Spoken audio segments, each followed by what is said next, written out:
कुछ स्टूडेंट्स ने लीडरशिप की डेफिनेशन पूछी है। How do we define leadership? बहुत आसान, बहुत लंबी लिस्ट है एट्रीब्यूट्स की लीडर्स की, लेकिन मैं सिर्फ दो लफ्ज़ बताऊंगा, हमेशा आपको याद रहेंगे। हिम्मत और हिकमत।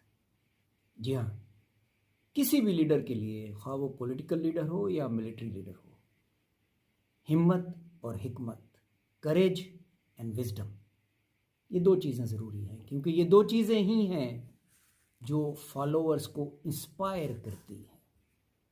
और जब आप इंस्पायर कर सकते हैं फॉलोअर्स को, तो आप एक लीडर हैं।